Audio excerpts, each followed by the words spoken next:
In my last two videos, I went over the two stages on how I film myself in a cinematic way. In this video, I'll be showing you how I edit the final cinematic sequence together. I'll cover how I cut each of the clips together so that the action flows from one shot to the next, and I'll also go over how I color grade the footage to get my final look. But before any of that, there's one key important step in this whole workflow that I need to show you first. By this point, I've already chosen my music and I know what music track that I'm going to use, and I went through why I do that first in the second video, and I've dropped a link in the description to that second video. But the first key part in this whole process, as I mentioned earlier, is organising the clips. And I import all my footage, and then what I do is I go through and I sort through the clips. I've already done it here. But essentially what I do is I delete any takes that I know that I'm definitely not going to use. So anything where I messed up or anything that was blurry or just anything that I just know I'm not going to use that shot, so I'll delete it. And then once I've done that, I will put my clips in sequential order. Most of the time I film them in a linear way anyway, so I know that I just have to go through them and just do 1, 2, 3, 4, 5. But if I've kind of filmed them where I filmed the master shot, for example, and then I've gone back and I've filmed like the close-up or the medium close-up after that, then I start to just go through my files here, and then I'll just order them so that it makes sense to me when I bring them into Final Cut and I go to edit them. So I'll also write out the shot sizes. So the first one, for example, this one is my master shot. I was looking at the screen, and then this is a close-up of me using the trackpad, and then an extreme close-up of me looking at the screen, which is basically just an extension of this master shot, and then scrolling through the music. So again, this just allows me to make sure that everything's organised before I bring it in, and then I can just cut things up quite quickly. So once that's done, I then import the footage into Final Cut, and I've got a sequence, an event here already, my B-roll sequence. And then when it's in Final Cut, I then start to add the in and out points, because I know that I'm not going to use the full length of the clips, but I just want to make it so that when I drop it onto the timeline, I've got basically the portion of the clip that I actually want to use. So with the master shot, I pretty much just get rid of the beginning part. So where I was just getting into the action, and then let's say there. And then with the second one, so this is a close-up of me using the trackpad, so I know that I did something, I cleaned the dust off the trackpad at this point, so I'm going to go from the point where I have my hand on my face to then going to use a trackpad, because I know that I'll want to start it from there. So that's going to be an in point here, and then an out point here, because it'll go back to put my hand back on my face, and I know I want to use that part. And then the extreme close-up, so this is probably going to be, I might use this at the end where I know that I was kind of thinking about the track. So if I look at my master shot, for example, I know that I want to use, I got to a point where I was listening to the music and I was just kind of tapping my face. So maybe that.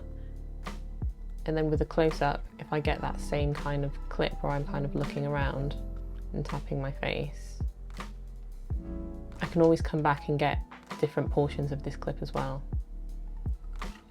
So let's say from here to here. And then scrolling through the music, so I know that I messed up a little bit here with the focus. So I'm just going to go to the point where I think from here to the point where I hit play, and then the music starts playing. And so like I said, it doesn't have to be precise. I'm literally just doing this so that I can organise it on the timeline, and I just have the clips that I want, because some of the clips are quite long. And then once I've done that, then I just drop it all onto my timeline. So this is where I then start to look at where I want to put the close-up shots and the extreme close-ups, and when I'm going to start playing around with the music. This is where I've just played the music and I've selected it on the computer. So what I'll do is take this clip, move that over to here, where I've just hit. And then with this clip,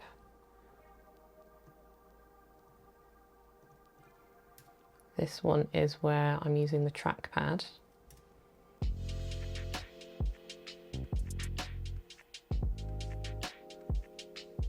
And I click. So I'm going to want that to go around here.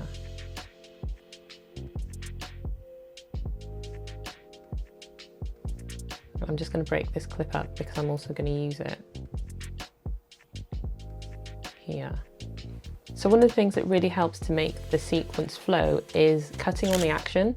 So with my clips, I'm looking for points where I'm moving so that I can cut at one shot where I'm moving and then cut at another shot where I'm doing the same movement, and then I can piece it together. So for example, this part where I bring my hand up to my face, I know that I want to use probably a close-up shot of me then looking at the screen. So I'm going to grab this section actually, go from there, and then I'm going to put that there. And so if we first look at this one, I've got my hand on my face, listening, and then I go to put my hand down. So I want to take this clip where my hand is going down to the trackpad, and I want to make sure that it lines up. So what I'm actually going to do is just add this to a storyline so that I can easily move the clips in and out. I want my hand to be maybe here.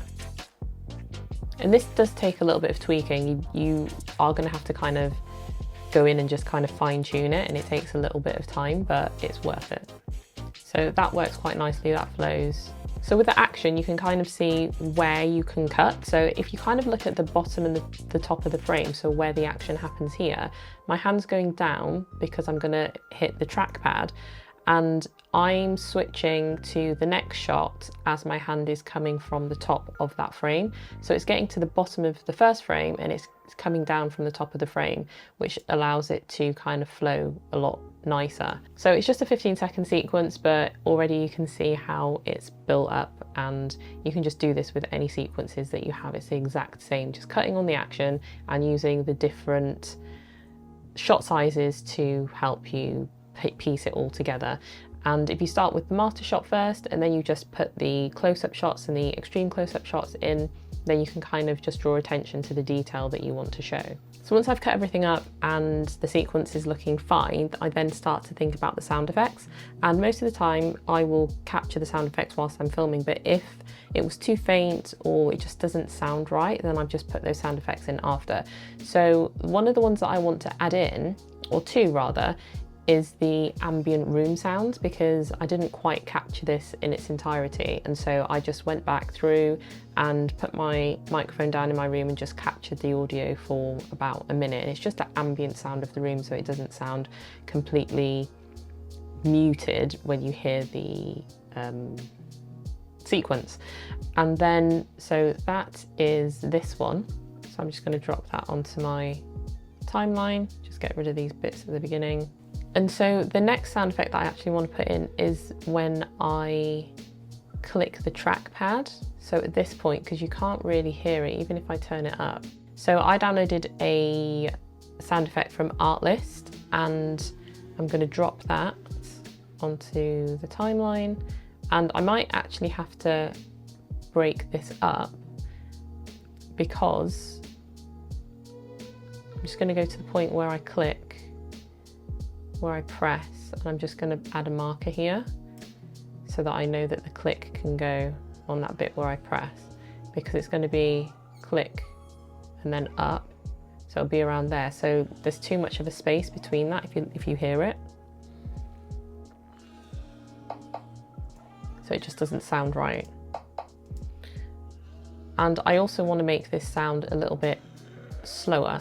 Yeah, so the first part of it is here. I'm just going to break it up because I want this to be closer. Yeah, perfect. And I'm just going to reduce the volume a little bit because it's too loud. This would only be a very faint sound. So that's the only sound effect that I really wanted to add in, that and the ambient sounds. So the next point after I've done that is to color grade the footage, and I'll drop the music in afterwards. But I'm going to color grade the footage and I'm going to show you what I do in order to color grade all my footage. So let me just start here. I'm going to grab an adjustments layer because I want this to affect all the clips. So to color grade my footage, I'm going to be using Film Convert Nitrate because I've been using it for years and it just allows me to color grade my footage extremely quickly. It's a film emulation suite, if you don't know what it is, and it just allows you to apply a film-like look to your footage very quickly and very easily, with a variety of different film stocks that you can choose from, so you can really get the look that you want to go for. If you want to try it out, it's completely free. You can download a trial version and you can use all the features that you would get in the paid version. The only difference is that you're going to have a watermark on it. But if you do decide that you do want to buy it, then you can get a 10% discount with the code in the description, so you can check that out. One of the first steps that I do before I color grade my footage though is just make sure that the exposure and the white balance is correct for all of the clips. And I also use another plugin from Film Convert, and that is called Cinematch. And again, you can download a trial version for that as well. But the reason that I like to use Cinematch is because you can get this feature called false colors, and I'll show you what that is now. So with Cinematch, I tend to apply this to each individual clip because each clip will vary depending on its white balance and exposure if you've kind of moved the camera in a different position. So I'm going to first apply it to the master shot. So you just go to camera matching, Cinematch, drop it on there. And one of the great things about Cinematch is it's not just for color correcting, but you can also use it to match different cameras. So if you shoot with two different cameras, if you did have a multi-camera setup and you had one camera that was from one brand and a different camera from another brand, and you wanted to make that footage look seamless, then you can use Cinematch to do that as well. But I'm not going to show you that in this video. I have other videos where I've gone through that, and I'll put links in the description to those. But with Cinematch, you just want to choose your camera profile. So I'm using the Sony A7S III, and I shot in S-Log3, S-Gamma3, and you can see here I shot in log, and you can apply Rec 709 with this, and this is what the footage will look like. Looks fine, nothing really wrong with it, but I'd want to take this further and actually color grade it to get a specific look. So I'm not going to use the Rec 709 transformation. I just want to check that my exposure is correct. So you can see here you've got this exposure false colors.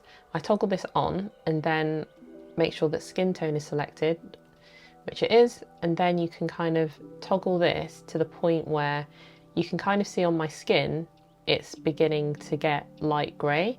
So you want to make sure that when you toggle it, there's no light grey on the highlights of the skin, and that basically means that your footage is correctly exposed. So that clip is pretty much correctly exposed. I did it right in the camera, and in the camera I tend to use zebras, so it makes sure that everything is correctly exposed, but I still like to check it just before I grade anyway. So that one's fine.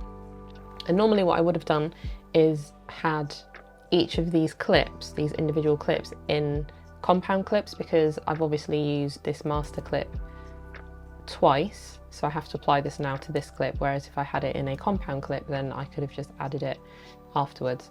And so I'm just also going to apply this to this clip as well. So you can see on my fingers here there's some light grey, which means that it's a little bit overexposed on those highlights there. So I'm just going to bring that down to around about there. That looks better. And then I will also check it on this clip as well. So put it back to what it was. So there's a little bit on my nose there, but that's kind of normal. If I go all the way, I don't want it on my forehead, so just bring it down to about there, that's fine.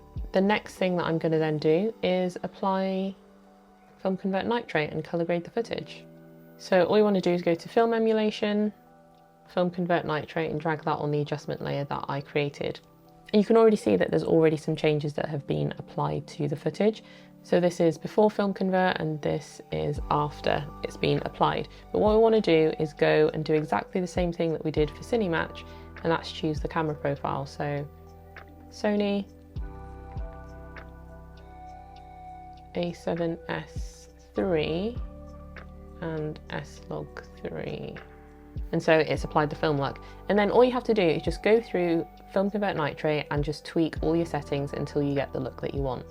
And the first thing that you're going to want to do is choose your film stock. So as I said, there are loads to choose from, and depending on the one that you want to go for, you will start to tweak it based on that. So I'm going to go with this first one, and then I'm going to first come down to this Sin to PFE, which is kind of like contrast. So I'm just going to bring this down a little bit, and the film color, just bring that down a little bit as well. Then I'm going to add this vibrance in, so this is the color of the film stock, and then I'm going to also add a little bit of saturation.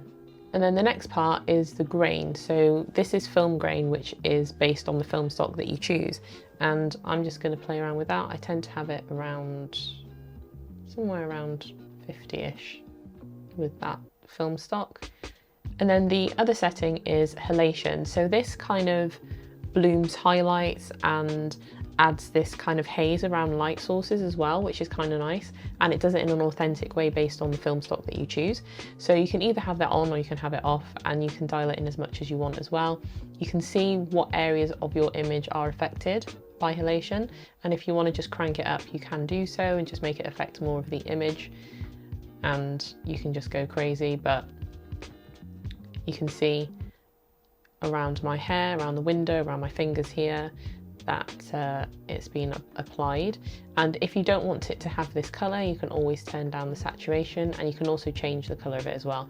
But this kind of just gives it more of a dreamy vibe. So this is without halation, and then this is with it. But I used a mist filter, so I'm not actually going to have halation on for this. And then I'm also going to, in my color wheels, add a bit of saturation to the rest of the scene. And I'm also just going to come back up to the Sin to PFE and just turn that down a little bit, maybe add a little bit more blue in the temperature.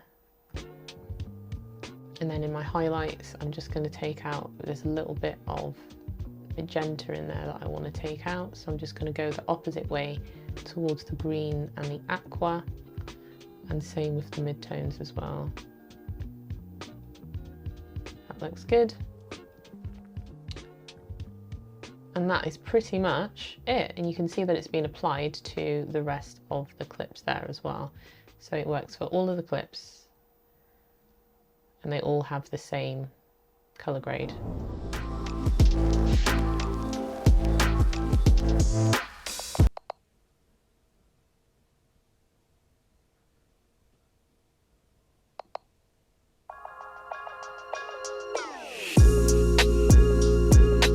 So that is how I very quickly color grade my footage with Film Convert Nitrate. And as I said, with Film Convert Nitrate and Cinematch, you can download both of them completely free trials, and you'll get everything that you get in the paid version. You just get the watermark on your footage until you're ready to buy the license. And if you are ready to buy the license, then you can use the code TamaraG in the discount for 10% off both of the pieces of software. So 10% off Cinematch, 10% off Film Convert Nitrate as well. So if you missed parts 1 and 2 of this series, then I will drop links in the description so that you can find them very easily.